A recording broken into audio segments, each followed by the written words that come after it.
Hello దోస్తులు, వినాయక చవితి కదండి. Friday రోజు ఈవినింగ్ ఆ బొజ్జ వినాయకుని మా ఇంటికి తీసుకొచ్చేయడానికి స్టార్ట్ అయ్యాము. కానీ బయట చూసేసరికి ఫుల్ వర్షం పడుతుంది.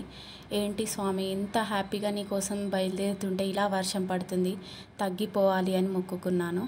అంతే, 5 నిమిషాల్లోనే వర్షం తగ్గిపోయింది. హ్యాపీగా ఇంట్లో నుంచి స్టార్ట్ అయ్యాము. మా పాప చూడండి, జై బోలో గణేష్ మహారాజ్కి అని అంటుంది. మేము వెళ్ళే దారిలో మాకు జరిగిన ఒక గుడ్ థింగ్ ఏంటంటే, పీజేఆర్ స్టేడియం దగ్గర ఒక కమ్యూనిటీ వాళ్ళే విగ్రహాల్ని ఫ్రీగా పంచుతున్నారంట. వాళ్ళే పిలిచి మాకు విగ్రహాన్ని ఇచ్చారు. ఇంకా హ్యాపీ.